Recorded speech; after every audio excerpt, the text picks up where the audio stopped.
Bienvenidos. A lo largo de la historia, cada generación ha creído que antes la vida era mejor. Los colores eran más vivos, la música más conmovedora, la gente más auténtica. Incluso la Coca-Cola sabía distinto. Pero si el mundo realmente empeorara con el paso del tiempo, la humanidad ya se habría hundido en el caos hace siglos. La realidad es otra. El mundo no cambia. Tú te desplazas. Según el transurfing, no existe una sola realidad, sino infinitas variantes superpuestas. Cada persona vive en su propia capa del mundo, moldeada por la energía de sus pensamientos y, sobre todo, por su forma de reaccionar ante lo que ocurre. Cuando te quejas, te ofendes o te sientes impotente, no estás solo expresando descontento. Estás activando una señal que te lleva hacia líneas de la vida donde todo sí es más gris, más pesado, más desgastado. Con los años, ese desplazamiento se vuelve casi imperceptible, hasta que un día miras atrás y sientes que la magia se fue. Pero esa magia nunca desapareció, solo cambiaste de perspectiva. Y lo más poderoso es esto: puedes elegir regresar. No se trata de añorar el pasado, sino de entender cómo te alejaste de las variantes donde la vida sigue siendo fresca, esperanzadora y llena de color. Porque no es la edad la que apaga el mundo, es la actitud inconsciente que uno adopta frente a él. En este video exploraremos cómo funciona ese desplazamiento generacional. ¿Por qué los jóvenes ven un mundo vibrante mientras muchos adultos lo perciben como decadente? Y, sobre todo, cómo usar los principios del transurfing para reconectar con una realidad donde la vida vuelve a iluminarse, aquí y ahora. Empezamos. No dejes que la información negativa entre en ti. ¿Por qué cada generación mayor insiste en que antes la vida era mejor? El desplazamiento generacional. Desde siempre, la humanidad ha suspirado. ¡Qué tiempos aquellos! Con el paso de los años, muchos sienten que la vida pierde brillo. Recuerdan su juventud como una época en la que los colores eran más intensos, las emociones más vívidas, los sueños al alcance de la mano, la música más conmovedora, el clima más benigno y la gente más auténtica. Incluso los embutidos, dicen, sabían mejor, y ni hablar de la salud, que parecía inquebrantable. Todo estaba impregnado de esperanza, y esa esperanza generaba alegría. Hoy, a pesar del tiempo transcurrido, los eventos externos no han cambiado tanto. La fiesta sigue siendo animada, la película interesante, el mar cálido. Y aún así, algo falta. Los colores parecen desvaídos, las emociones apagadas, el entusiasmo difuso. ¿Por qué, entonces, en la juventud todo era tan magnífico? ¿Acaso la percepción humana pierde su agudeza con la edad? Pero si con el paso de los años el hombre no pierde la capacidad de llorar ni reír, no deja de percibir colores ni sabores, sigue distinguiendo la verdad de la falsedad y lo bueno de lo malo. Entonces, ¿el mundo realmente empeora? No, el mundo en sí mismo no se degrada. Lo que cambia es la línea de la vida en la que uno se encuentra. Para cada persona, el entorno solo parece empeorar porque ha abandonado aquellas líneas alternativas, las que eligió no seguir, donde la vida sigue siendo tan plena y brillante como lo fue en su juventud. Esas realidades paralelas aún existen, simplemente ya no están en su presente. El precio del descontento. Cuando expresas tu disgusto, te sintonizas con aquellas líneas de la vida que realmente son peores. Y una vez sintonizado, terminas siendo arrastrado hacia ellas de forma irreversible. Según los principios del transurfing, en el espacio de las variantes existe absolutamente todo. Para cada persona, en cada momento, hay una realidad que corresponde a su estado interno. Por ejemplo, hay sectores donde la vida de alguien ha perdido todo color, mientras que para los demás el mundo sigue siendo vibrante y pleno. Al emitir pensamientos negativos, una persona no cambia el mundo en sí, sino que se desplaza hacia un sector donde los decorados de su realidad se han vuelto grises y opacos. Mientras tanto, los demás siguen viviendo en sus propias versiones del mundo, igual de brillantes que antes. No hace falta mirar lejos para encontrar ejemplos extremos. Personas que, tras una serie de caídas, terminan inválidas, sin hogar, sin seres queridos o atrapadas en la autodestrucción. Pero lo más común es un deslizamiento sutil. Con el paso del tiempo, alguien va resbalando poco a poco hacia líneas de la vida donde los colores se desvanecen, las emociones se apagan y todo pierde la chispa que alguna vez tuvo. Es entonces cuando comienza a suspirar. Antes todo era más hermoso. Al nacer, el ser humano acepta el mundo tal como es. El niño no sabe, ni le importa, si la vida podría ser mejor o peor. Simplemente la vive. Los jóvenes, por su parte, aún no son exigentes ni críticos. Exploran, descubren y celebran la existencia, porque sus esperanzas superan con creces sus quejas. Creen que la vida ya es buena y que solo mejorará. Pero con cada decepción, cada fracaso, cada comparación desfavorable, empiezan a entender que no todos los sueños se cumplen, que otros parecen tener más suerte, y que conseguir algo requiere lucha. Con el tiempo, las quejas y las exigencias superan a la esperanza, y es precisamente ese descontento, ese hábito de quejarse, lo que actúa como una fuerza que lo empuja hacia líneas de la vida desfavorables. En lenguaje del transurfing, al emitir energía negativa, uno se desplaza automáticamente a variantes donde la realidad refleja esa misma frecuencia. El mundo empeora en la medida en que tú piensas que empeora. De niño, nadie cuestionaba si el mundo era bueno o malo, simplemente se aceptaba. Se descubría con asombro, sin juicios excesivos. Las mayores ofensas eran triviales. No me compraron el juguete. Pero con los años uno empieza a tomarse el mundo en serio y a ofenderse con él. Cuanto menos lo satisface, más se queja. Y cuanto más se queja, peor responde el mundo. Aquí radica la paradoja destructiva. Te topas con una situación molesta, expresas tu descontento, y en lugar de mejorar, todo empeora. Tu queja regresa como un boomerang, multiplicada. ¿Por qué? Primero, porque el exceso de potencial negativo que generas activa las fuerzas equiponderantes en tu contra. Segundo, porque el descontento se convierte en un canal por el que los péndulos, esas estructuras energéticas que se alimentan de tus emociones, te extraen vitalidad. Tercero, y más decisivo, al emitir energía negativa te trasladas tú mismo a líneas de la vida que ya están teñidas de esa misma negatividad. En resumen, no es el mundo el que cambia, eres tú quien cambia de realidad. Cada vez que eliges quejarte en lugar de observar, soltar y elegir conscientemente hacia dónde mirar. La costumbre de reaccionar con negatividad está tan arraigada en nosotros que hemos perdido la ventaja esencial que nos distingue de los seres vivos inferiores: la conciencia. Una ostra también responde a un irritante externo, pero sin capacidad de elección. Nosotros, en cambio, poseemos la facultad única de regular intencionadamente nuestra actitud ante el mundo. Sin embargo, rara vez la usamos.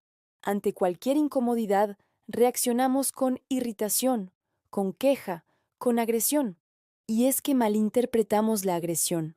La tomamos como señal de fuerza, cuando en realidad no es más que una sacudida impotente en la telaraña de los péndulos.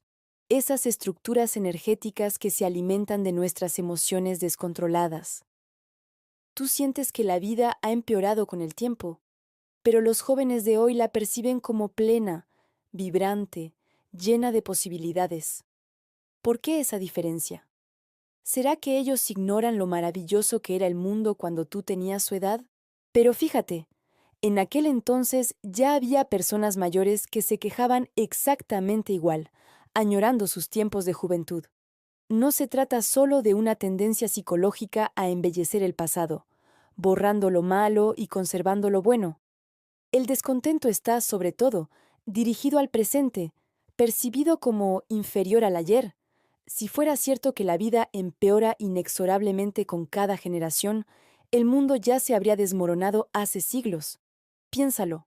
Desde el alba de la humanidad han existido cientos, miles de generaciones, y todas, sin excepción, han creído que antes era mejor. Cualquier adulto mayor te dirá con convicción que la Coca-Cola sabía mejor antes, pero la Coca-Cola se inventó en 1886. ¿Acaso su sabor se ha vuelto repulsivo hoy? ¿O será que, con la edad, cambia la percepción del gusto? Probablemente no. Lo que ocurre es que para esa persona todo ha empeorado. La ropa, los muebles, la música, la gente, incluso el aire que se respira parece menos puro. Si existiera un solo mundo objetivo para todos, ya habríamos caído en el caos absoluto tras unas cuantas generaciones de decadencia acumulada. Pero el mundo no es uno. Todos habitamos en la misma realidad material. Sí, pero cada uno vive en su propia variante de ella. Las diferencias evidentes, riqueza y pobreza, éxito y desgracia, alegría y tristeza, ya nos resultan familiares. Sabemos que hay barrios lujosos y barrios marginales. Eso parece lógico. Sin embargo, la verdadera diferencia no está solo en los escenarios o los roles sociales, sino en los decorados internos, en cómo cada persona percibe, siente y experimenta su entorno. Dos personas pueden estar en el mismo lugar físico, pero una lo observa desde la ventanilla de un coche de lujo, y la otra desde el fondo de un cubo de basura. Y esa diferencia no depende del mundo, sino de la línea de la vida en la que cada quien ha elegido, consciente o inconscientemente, permanecer. Uno disfruta la fiesta, el otro está absorto en sus problemas. Uno ve un grupo de amigos alegres y espontáneos, el otro, una pandilla de gamberros irrespetuosos. Todos miran lo mismo, pero lo que ven es radicalmente distinto, como si uno observara una película en color vibrante, y el otro, la misma escena en blanco y negro desteñido. Cada persona se sintoniza con su propio sector dentro del espacio de las variantes. Por eso, aunque compartimos el mismo plano físico, en realidad cada quien vive en su propio mundo. Estos mundos no están separados en el espacio, sino superpuestos, como capas transparentes que se entrelazan para formar la realidad colectiva que llamamos el mundo. Puede parecer difícil de imaginar, porque esas capas no se pueden tocar ni separar, pero cada individuo construye su realidad con la energía de sus pensamientos, y esa realidad interactúa constantemente con el entorno material. Imagina la Tierra sin vida. Los vientos soplan, los ríos fluyen, los volcanes estallan. El mundo existe, sí, pero como potencial. Entonces nace un ser humano. Al observar, pensar y sentir, su conciencia activa una realización material específica dentro del espacio de las variantes. Así surge su mundo, una nueva capa. Nace otro ser y aparece otra capa. Cuando alguien muere, esa capa se disuelve, o quizás se transforma, dependiendo de lo que ocurra más allá del umbral de la muerte. La humanidad intuye vagamente que podrían existir otras formas de vida en universos paralelos. Pero imaginemos por un momento que no hay ningún ser vivo en absoluto. ¿Qué energía habría dado forma a la realidad material en ese caso? No lo sabemos, solo podemos conjeturar. ¿Y si un día desapareciera el último ser consciente, seguiría existiendo el mundo? ¿Quién lo atestiguaría? Si no hay nadie para percibirlo, afirmar que el mundo existe carece de sentido práctico. Pero no nos perdamos en este laberinto metafísico. Recordemos que el transurfing no es la verdad absoluta, sino un modelo útil. Todos los conceptos que usamos para entender la vida, incluido este, son solo mapas, no el territorio. Así que no le otorgues al modelo una importancia externa más allá de su utilidad práctica. De lo contrario, corres el riesgo de convertirte en un mero defensor de una ideología, empeñado en probar su verdad en lugar de usarla para vivir mejor. La verdad en sí misma es una abstracción. Lo que nos interesa no es poseerla, sino descubrir cómo aplicar este modelo para obtener resultados reales en nuestra vida. Embudo del péndulo. La mentalidad humana está organizada de tal manera que el ser humano reacciona con mayor intensidad ante los estímulos negativos. Estos pueden ser información indeseable hostilidades, peligro o simplemente energía negativa. Por supuesto, la influencia positiva también puede provocar emociones intensas, pero en términos de fuerza, el miedo y la furia superan ampliamente a la alegría y al placer. Esta desigualdad tiene sus raíces en la noche de los tiempos, cuando el miedo y la ira eran factores decisivos para la supervivencia. ¿Y para qué servía la alegría? No ayudaba a defenderse, ni a evitar el peligro, ni a conseguir alimento. A lo largo de la historia de la humanidad, la vida ha estado marcada más por sufrimientos y privaciones que por alegría y placer, lo que ha generado mayor propensión al miedo y a la tristeza. Por eso, las personas se inclinan con mayor facilidad hacia pensamientos melancólicos y estados depresivos, mientras que la alegría suele ser efímera. ¿Alguna vez has oído hablar de alguien que sufra por exceso de alegría? En cambio, el estrés y la depresión están a la orden del día. Los péndulos, y en particular los medios de comunicación, aprovechan activamente esta característica de la percepción humana. En los noticieros rara vez se transmiten buenas noticias. Lo habitual es lo siguiente: se toma un hecho negativo cualquiera y se comienza a difundirlo.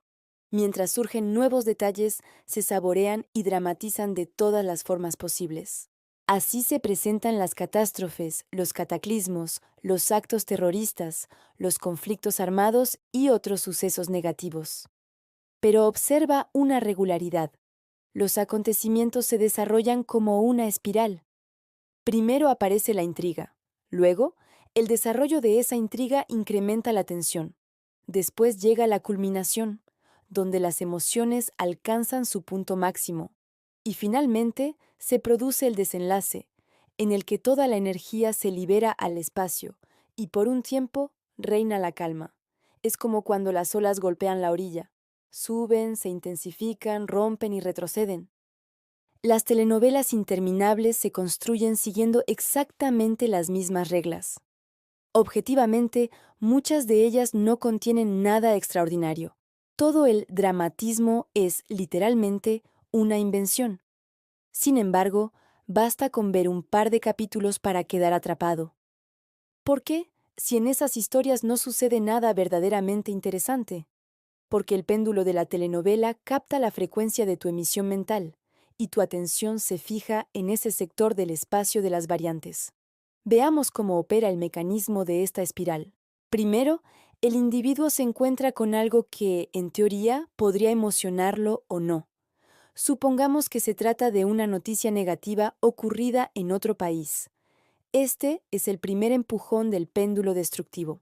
Si la persona se conmueve con la noticia, comienza a responder, expresa su opinión, se emociona, se indigna. En otras palabras, emite energía de la misma naturaleza y en la misma frecuencia que el impulso inicial. Esa persona, junto con miles de otras, ha respondido al péndulo con interés y participación.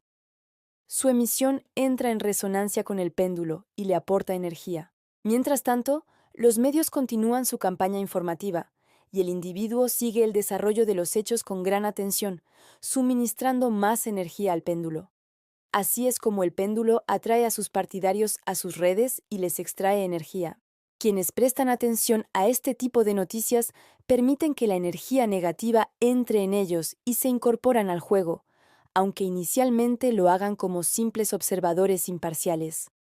A primera vista, no ha ocurrido nada extraordinario, es solo un hecho corriente. ¿Qué pasa si esa persona ha entregado una parte de su energía al péndulo? En apariencia, su salud no se ve afectada. Sin embargo, en el plano del transurfing, algo esencial está sucediendo.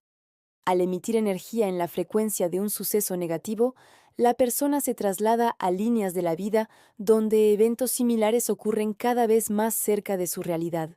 Al participar emocionalmente en la creación de la intriga, se sitúa dentro de la zona donde actúa la espiral, y a medida que ésta se desarrolla, atrae al individuo hacia su interior, como en un embudo. La interacción entre la persona y el péndulo se vuelve más estrecha. Con el tiempo, el individuo empieza a aceptar el suceso como una parte inevitable de su propia vida. Su atención funciona de forma selectiva.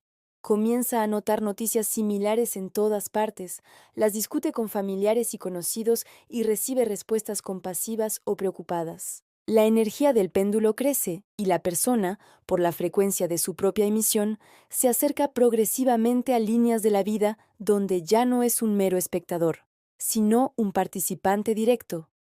Este fenómeno puede definirse como una transición inducida a una línea de la vida en la que el partidario pasa a convertirse en víctima del péndulo destructivo. Su respuesta inicial al impulso del péndulo, seguida del intercambio continuo de energía resonante, provoca un desplazamiento hacia una variante cercana a la frecuencia de oscilación del péndulo. Como resultado, el suceso negativo se incorpora a la capa del mundo de ese individuo. Este proceso ocurre de la siguiente manera. El péndulo te empuja con una noticia negativa. Al reaccionar de forma negativa, le devuelves ese empujón, aumentando así su oscilación y suministrándole energía simultáneamente. El péndulo, que necesita energía para mantenerse, te devuelve el impulso en forma de una noticia similar o de un nuevo detalle sobre el mismo acontecimiento que tanto te impresionó. Por hábito, tu reacción vuelve a ser negativa, y así, ciclo tras ciclo, la oscilación se intensifica. Al balancearte de esta manera con el péndulo, sintonizas tus pensamientos con la frecuencia del acontecimiento. Imperceptiblemente para ti, ese evento deja de ser externo y comienza a formar parte de la capa de tu propia vida. En otras palabras, lo que al principio fue una noticia distante, tarde o temprano, de una u otra forma, te sucede a ti. Catástrofe. La mayoría de las personas aceptan de algún modo la posibilidad teórica de verse involucrada en una catástrofe. Sin embargo, no todos permiten que esa posibilidad entre en la capa de su mundo. Hay individuos que no ven telenovelas, no siguen las noticias y no se conmueven por lo que les sucede a otros en cualquier parte del mundo. Viven tranquilamente en sus propias capas y son partidarios de otros péndulos. Les resulta indiferente que en algún lugar se haya estrellado un avión. Escuchan ese tipo de noticias mientras mastican impasiblemente su cena. Ya tienen suficientes preocupaciones propias como para cargar con las ajenas. En cambio, otro tipo de persona está mucho más expuesta a la transición inducida, aquella que se interesa, se inquieta y se emociona ante catástrofes ocurridas en cualquier lugar, con gente que ni siquiera conoce. Si la vida de alguien no está llena de preocupaciones o emociones intensas, intenta llenar ese vacío dirigiendo su atención hacia acontecimientos que suceden en las capas ajenas. Este tipo de individuo lee prensa rosa con regularidad, ve telenovelas o espera ansioso nuevas informaciones sobre catástrofes y cataclismos. Los periódicos sensacionalistas y las telenovelas son manifestaciones de péndulos pequeños e inofensivos. Aferrarse a ellos solo compensa la falta de información, emociones o sufrimientos en la propia vida, pero el interés por los péndulos destructivos ligados a catástrofes y cataclismos conlleva un peligro real. Estos péndulos son extremadamente fuertes y agresivos. Cuando alguien muestra interés por estos sucesos, la frecuencia de su emisión mental queda capturada del mismo modo que ocurre con las telenovelas. Quien se siente atraído por la información negativa terminará teniéndola de sobra. Al principio, ocupa la posición aparentemente inofensiva de un observador imparcial, como si estuviera sentado en las gradas viendo un partido de fútbol. Pero el juego le apasiona cada vez más y pronto se convierte en un hincha activo. Luego baja al campo y comienza a correr, aunque todavía no ha tocado el balón. Poco a poco, y sin darse cuenta, se implica más y más en el juego, hasta que finalmente recibe el balón. El observador se ha transformado en jugador, es decir, en víctima de la catástrofe. ¿Y cómo no iba a ser así? Las catástrofes han pasado a formar parte de la vida de ese individuo porque él mismo les permitió entrar en su capa. Aceptó, sin quererlo conscientemente, el papel de víctima, y así materializó la variante trágica. Por supuesto, esa persona no eligió deliberadamente ser víctima, pero en este caso, eso no importa. Una vez que aceptas jugar, es el péndulo quien reparte los papeles. Por eso, Mientras que para la mayoría la desgracia es solo una coincidencia fatal de circunstancias, para nuestra víctima es un desenlace lógico y natural. Para él, la probabilidad de estar en el lugar adecuado a la hora exacta ya es mucho mayor. Por el contrario, si ignoras los empujones de los péndulos destructivos, nunca te verás implicado en ninguna catástrofe. La probabilidad de que algo así te suceda a ti rondará el cero. Podrías objetar, ¿y qué hay de la gente que muere por millares en catástrofes o cataclismos? ¿Acaso todos ellos al mismo tiempo estaban pensando en esas desgracias? La cuestión es que no vives solo en este mundo. Te rodea una multitud de personas que trabajan activamente para los péndulos destructivos y emiten energía en la frecuencia de esos eventos. Nadie puede aislarse por completo de esa emisión colectiva. El campo energético generado te alcanza y sin darte cuenta, empiezas a emitir en la misma frecuencia. Este comportamiento tiene raíces en tiempos remotos, cuando el instinto gregario ayudaba a sobrevivir. Alinearse con el grupo era una forma de evitar peligros. Precisamente por eso, el campo energético de la transición inducida crece con efecto de avalancha y te arrastra hacia su centro, como en un embudo. El objetivo, entonces, es mantenerse lo más lejos posible del centro de ese embudo. Esto significa no admitir información negativa sobre catástrofes o cataclismos, no interesarse por ella, no emocionarse, no discutirla. En resumen, pasar por alto esa información. Presta atención. No se trata de huir de la información, sino de no dejar que entre en ti. Como se explicó anteriormente, evitar activamente un péndulo, oponiéndote, rechazándolo o expresando aversión, equivale a emitir energía en su frecuencia, lo que te conecta aún más con él. No dejar que entre en ti significa simplemente ignorarla y no reaccionar. Redirige tu atención hacia programas televisivos inofensivos, libros o cualquier actividad que no active esa resonancia negativa. Si no puedes evitar reaccionar, entonces solo te queda confiar en tu ángel de la guarda. Por ejemplo, si temes volar, no vueles. El miedo indica que, en el espectro de tu emisión mental, existe una frecuencia que resuena con una línea de la vida donde está marcada una catástrofe aérea. Esto no significa que vayas a experimentarla obligatoriamente, pero sí que la posibilidad existe. En cambio, si no piensas en el peligro que podría representar volar, entonces no tienes nada que temer. Y si justo antes de subir al avión sientes una inquietud inusual, será razonable perder ese vuelo.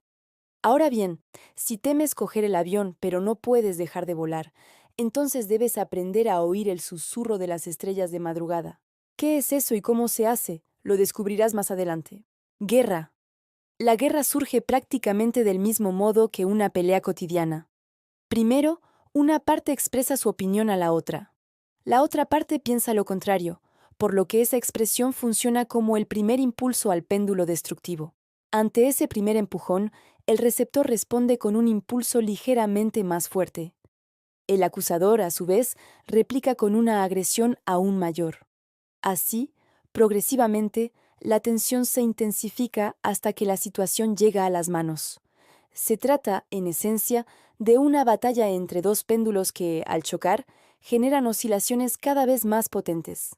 Aunque en el desencadenamiento de guerras y revoluciones intervienen muchos factores, la esencia siempre es la misma. Primero, se le dice a la gente que vive mal. Todos coinciden de inmediato. El primer saque del péndulo ha sido aceptado. Luego se ofrecen explicaciones. Para vivir mejor, nuestra gente debe deshacerse de la gente extraña. Esto provoca indignación. El péndulo comienza a oscilar. Después viene una provocación por parte de uno de los bandos, lo que desata una tempestad de resentimiento. El péndulo acumula fuerza. En ese momento, la guerra o la revolución ya pueden iniciarse.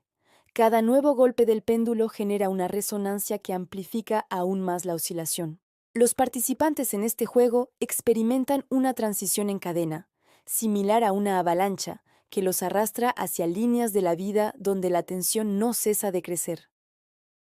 Es posible cambiar el rumbo solo al comienzo del conflicto.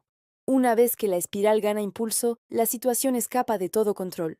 Sí, en el momento en que la espiral empieza a enrollarse, respondes con calma al primer ataque del péndulo o simplemente te apartas.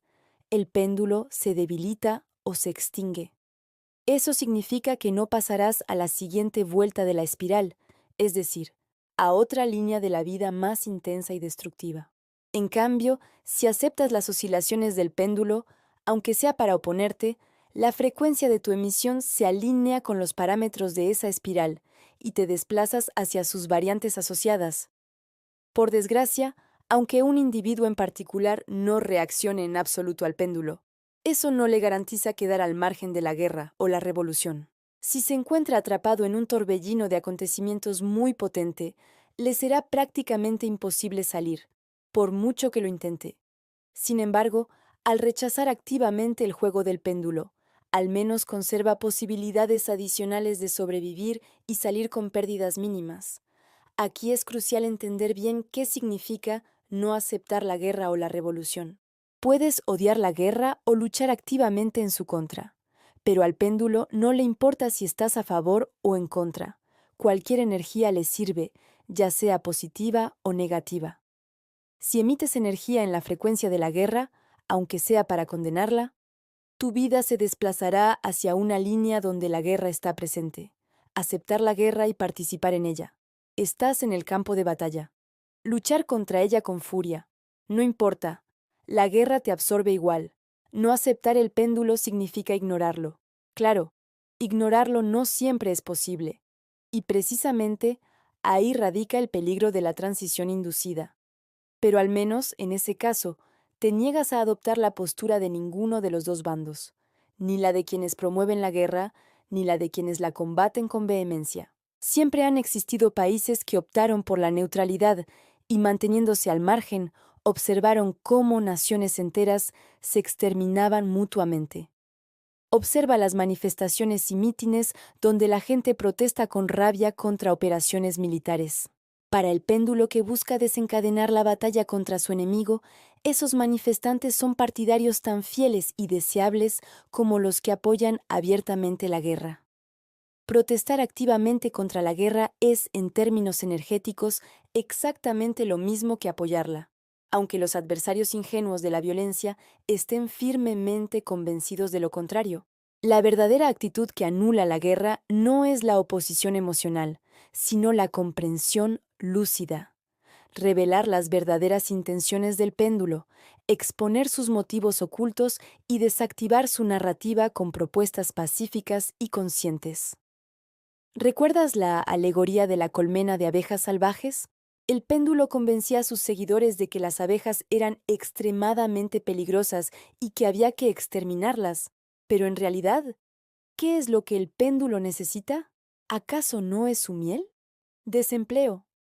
Como ya se ha dicho, es posible participar en el juego de un péndulo destructivo de distintas maneras, tanto apoyándolo como rechazándolo. Quizá lo más peligroso sea rechazarlo, porque el mero deseo de evitar la colisión con el péndulo genera un potencial excesivo que, paradójicamente, te atrae hacia el embudo de la transición inducida. Hoy en día, prácticamente todas las personas temen perder su empleo. La transición inducida hacia una situación en la que terminas en la calle es especialmente insidiosa, porque comienza de forma casi imperceptible. Todo empieza con algo aparentemente insignificante e inofensivo. ¿Has escuchado que las cosas en tu empresa no van tan bien como antes? Un conocido acaba de ser despedido. Circulan rumores sobre posibles recortes de personal. O simplemente notas un ambiente más tenso en la oficina. A nivel subconsciente, sin que te des cuenta, se enciende una bombilla roja. Pronto llega otra señal. Por ejemplo, la inflación ha subido. Eso ya te pone en alerta. Y no solo a ti, sino a todos a tu alrededor. Comienzan los chismes, las conversaciones ansiosas, los cuchicheos en los pasillos. Y así, el péndulo del desempleo recibe su primer suministro de energía. Luego aparecen noticias sobre fluctuaciones en la bolsa, crisis económicas, recesiones. La tensión colectiva crece. El desasosiego se transforma rápidamente en alarma, y la alarma en miedo. En ese momento Ya estás generando un máximo de energía en la frecuencia de la línea de la vida donde te ves a ti mismo sin trabajo. Si llevas dentro el miedo a ser despedido, ten por seguro que eso se percibe con tanta claridad como si llevaras un cartel colgado al cuello que diga, «Se me puede despedir». Si crees que puedes ocultar ese miedo, estás profundamente equivocado. Gestos mínimos, cambios sutiles en tu tono de voz, tu postura o tu mirada, a menudo dicen más que 1000 palabras. Al perder la confianza en ti mismo, dejas de ser el empleado eficaz que eras antes. Tareas que antes resolvías con facilidad ahora se te complican. Surge tensión en tus relaciones con compañeros, que también están en la misma situación. Ese nerviosismo lo trasladas a tu familia, y en vez de recibir apoyo, te encuentras con críticas y reproches. Así se instala el estrés crónico. Y ya no eres un trabajador. En tu pecho cuelga, invisible pero inequívoco, un cartel que dice, listo para el despido. La raíz de este miedo se esconde en un sentimiento de culpabilidad que puede estar latente en tu subconsciente como una llama débil, o arder a fuego vivo. ¿A quiénes despiden primero? A los peores. Si en algún momento permitiste que la idea de ser peor que los demás entrara en tu mente, tú mismo te has inscrito en la lista negra. Renuncia al sentimiento de culpabilidad. Permítete el lujo de ser tú mismo, sin comparaciones, sin autocrítica destructiva. Y si te resulta imposible liberarte de esa carga emocional, entonces sí, empieza a buscar otro trabajo, porque el potencial excesivo de las emociones negativas se disipa con la actitud. De hecho, hay personas que apenas consiguen un empleo, comienzan de inmediato a explorar alternativas. No lo hacen porque quieran irse pronto, sino como una medida de seguridad psicológica. Por si acaso tengo mi salida de emergencia. Esa actitud genera tranquilidad interior, y cuando estás en paz con tu futuro, las fuerzas equiponderantes no pueden afectarte. Epidemia. Quizá pienses que en este caso, al menos, no podemos hablar de líneas de la vida, que uno se enferma simplemente porque lo contagiaron. Y en parte tendrás razón, pero solo en la medida en que esa persona ha admitido que la contagien. Con esto no quiero decir en absoluto que debiera haberse puesto una mascarilla.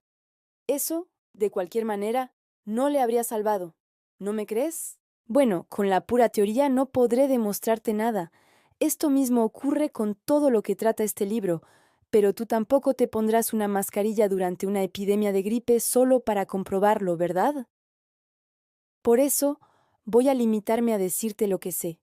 Tú decidirás si me crees o no. Abramos entonces el historial de la enfermedad. La causa de la enfermedad es tu consentimiento voluntario para participar en el juego llamado epidemia. Todo comienza con rumores. En algún lugar se ha propagado una epidemia de gripe, por ejemplo.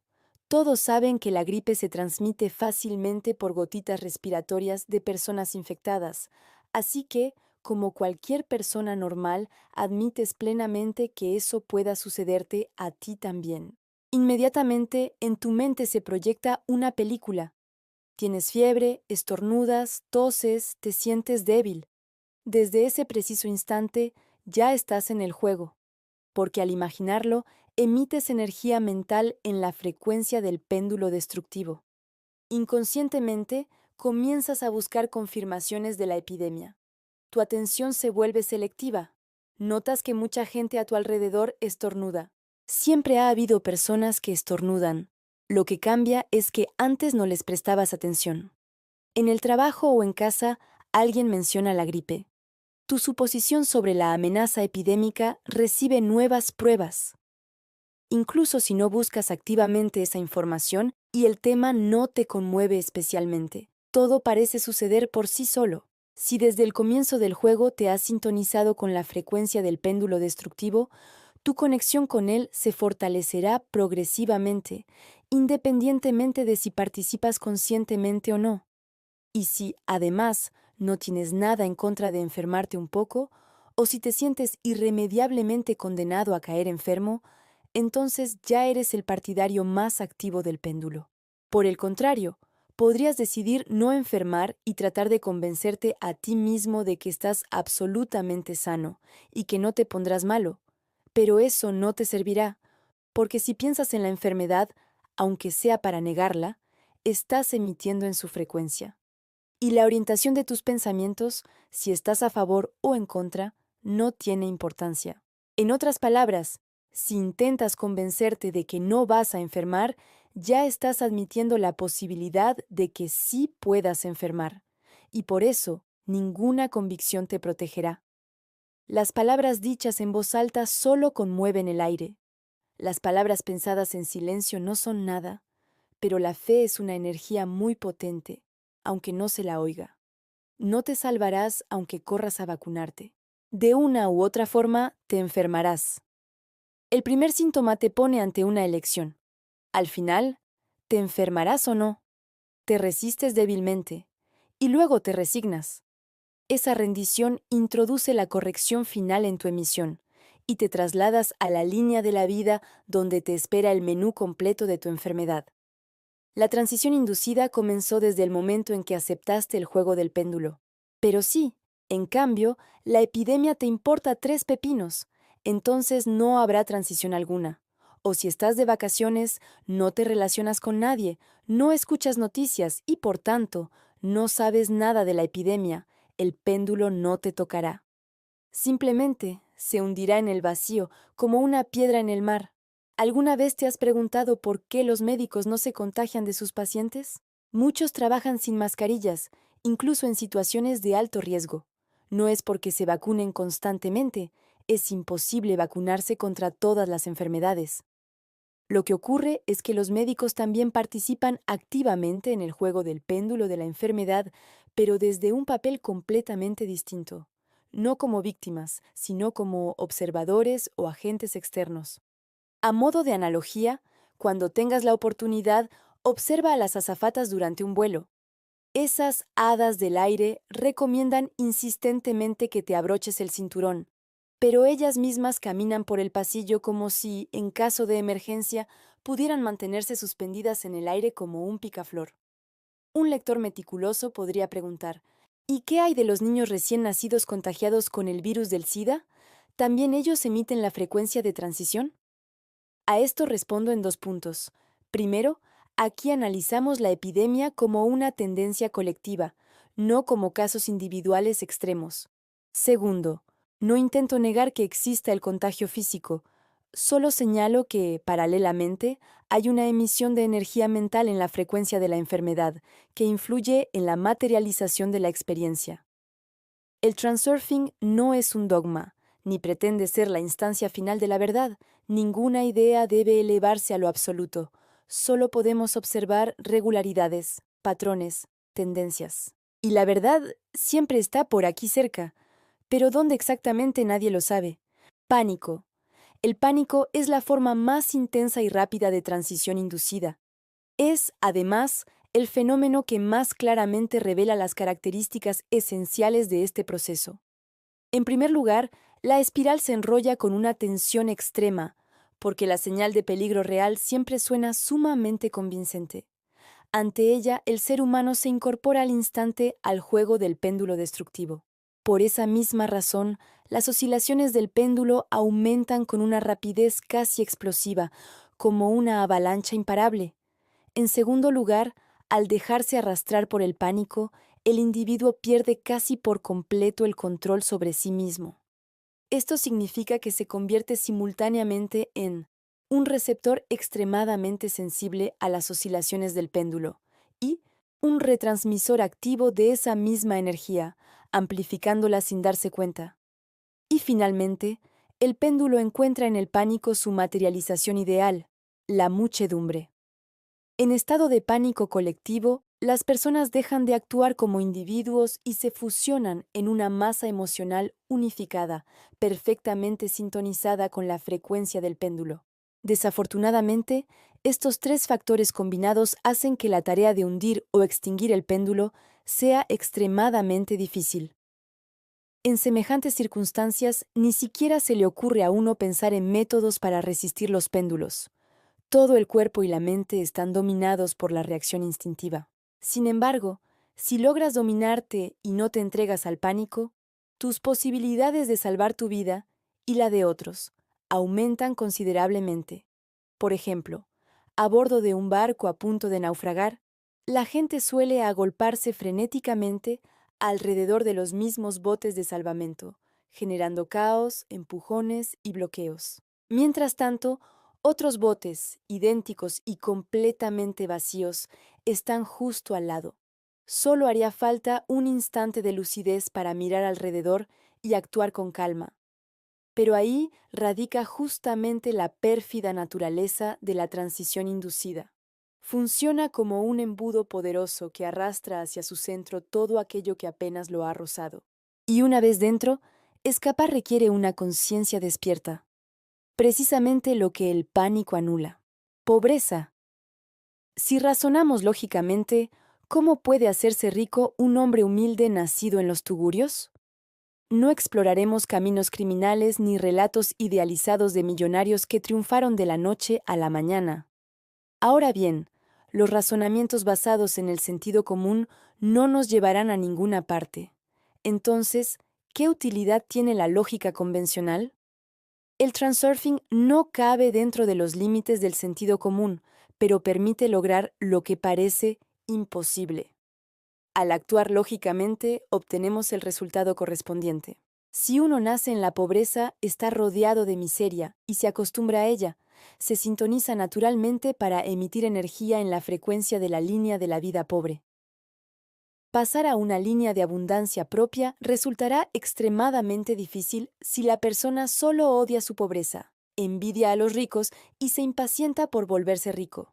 De hecho, diría que, con solo esas tres actitudes, alcanzar la riqueza es prácticamente imposible.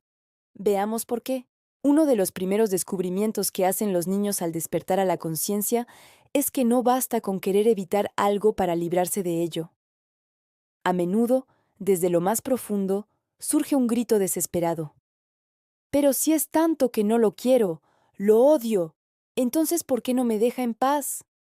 ¿Por qué siempre me pasa esto?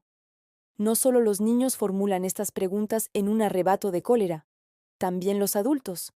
Es muy difícil aceptar que aquello que tanto odias y de lo que intentas huir sigue persiguiéndote allá donde vayas. Puedes odiar tu pobreza, tu trabajo, tus defectos físicos, a tus vecinos, a vagabundos, alcohólicos, drogadictos, perros callejeros, ladrones, gamberros, a los jóvenes descarados, al gobierno. Cuanto más odias algo, más de eso encuentras en tu vida. Y ya sabes por qué. Te molesta, piensas en ello constantemente. Y eso significa que emites en la frecuencia de una línea de la vida donde ese objeto de descontento está abundantemente presente. La polaridad de tu emisión, me gusta o no me gusta, no importa.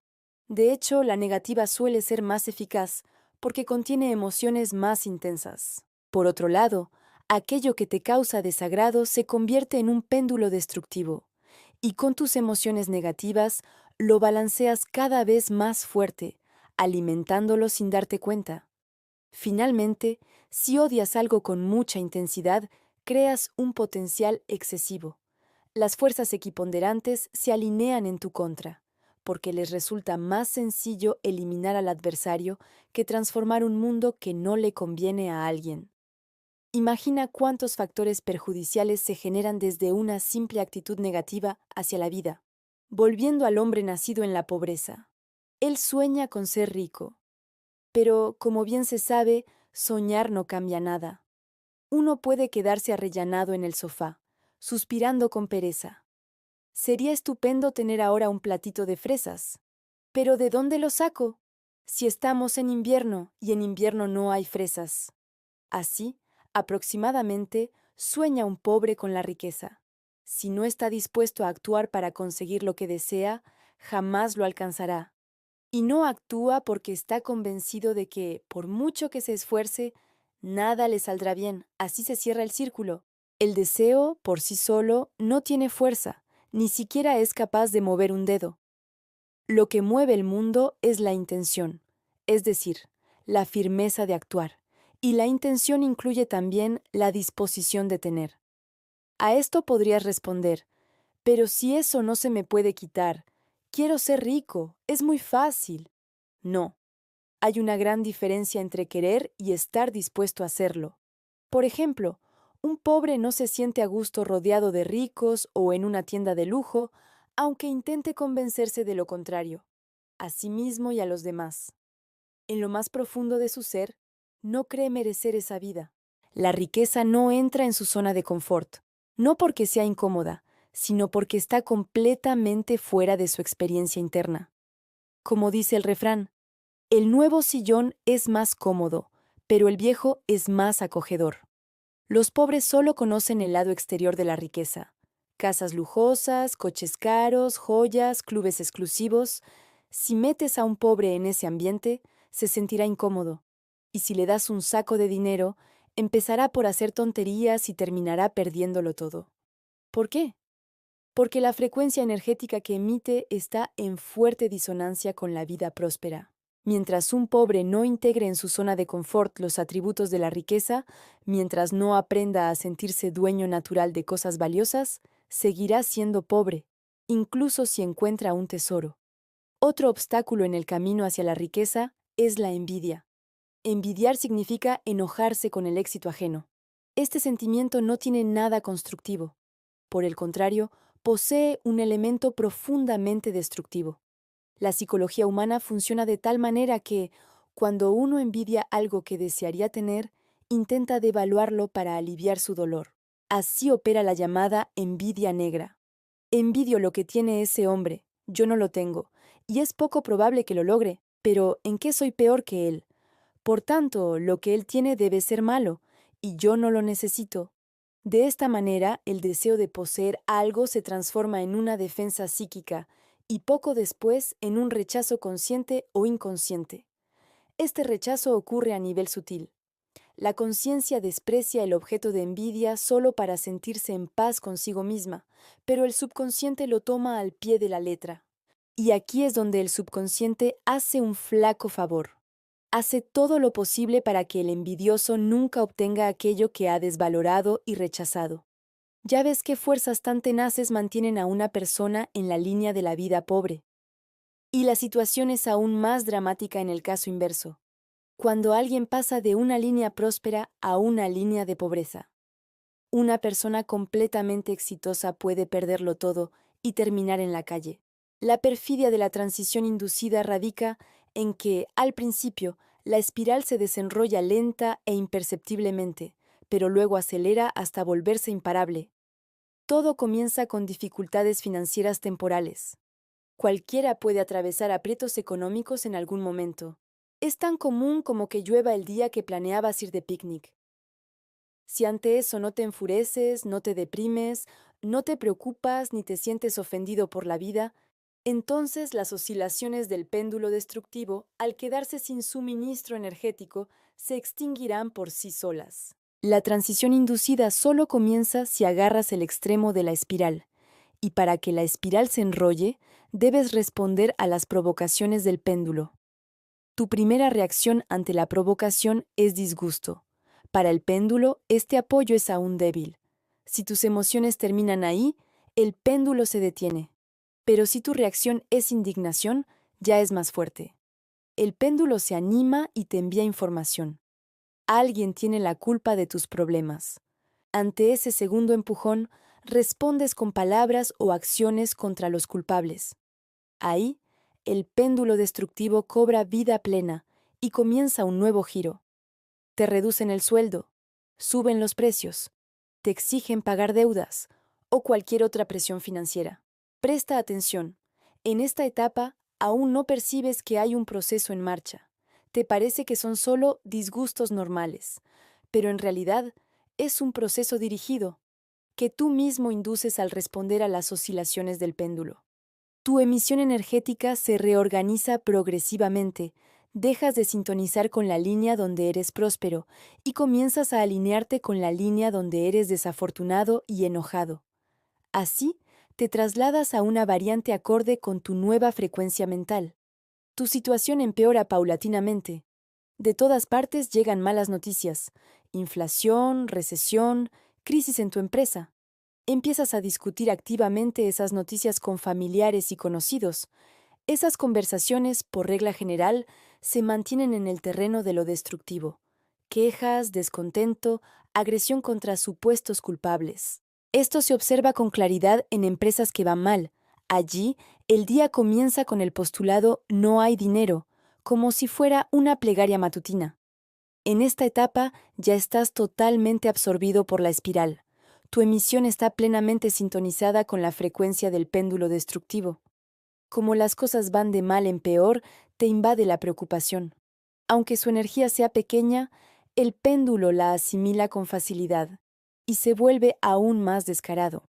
En este estado, inevitablemente generas potenciales excesivos: descontento, agresión, depresión, apatía, ofensa. Ahora, las fuerzas equiponderantes se alían con el péndulo destructivo y la situación escapa totalmente a tu control, desarrollándose como una avalancha. Sientes miedo y te echas el alma a las espaldas. Tienes la sensación de que te han cogido de las manos, te hacen girar y luego te sueltan bruscamente. Sales volando, caes y quedas tirado en el suelo, en estado de conmoción. Una imagen terrible. Y todo empezó por unas pequeñas dificultades económicas. El péndulo no necesita tu dinero. Lo que le interesa es la energía negativa que emites cuando el dinero se te escapa. Cuando la espiral se desenrolla por completo, la víctima pierde mucho, en el mejor de los casos, o lo pierde todo, en el peor.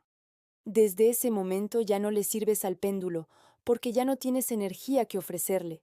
Lo que sucede después depende del individuo. Puede quedarse postrado en su nueva línea de desgracia, o puede comenzar con inmensa dificultad a salir de ella.